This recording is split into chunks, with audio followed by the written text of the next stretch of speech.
Rick could still hear the cashier's words echoing in his head as he pulled back onto the highway. They'll climb up on your rig thinking you can take them home. For the next 100 miles, the handprints never faded. In fact, new ones appeared, fresh streaks along the trailer walls, as though tiny hands were dragging against the metal while he drove. By midnight the next night, the tapping returned. Louder, faster. This time not just on the windows, but along the cab, the doors, even the roof.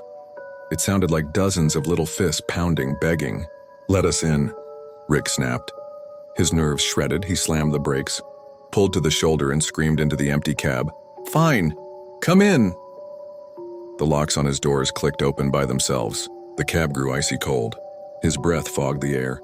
Slowly, the shadows in the back seat began to take shape. Small figures, pale and thin, with hollow eyes that reflected nothing.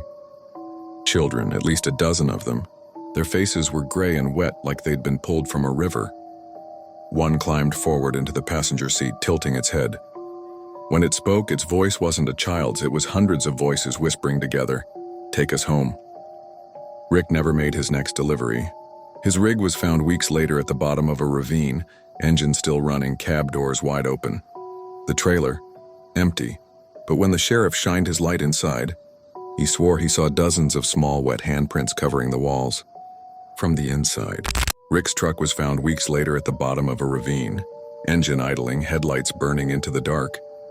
The doors of the cab hung open and the driver's seat was empty. No trace of Rick.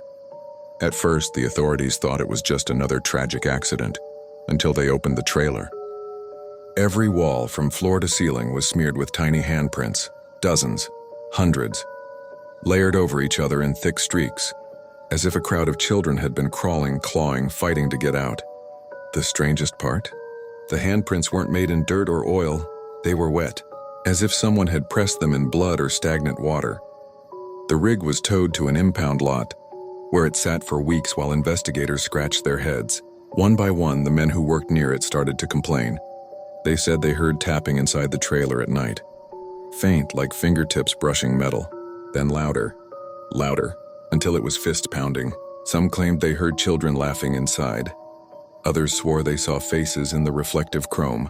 One guard made the mistake of opening the trailer after hours.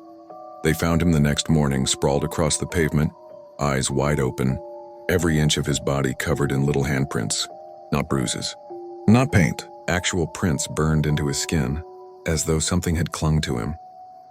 After that, the truck was sealed and ordered destroyed.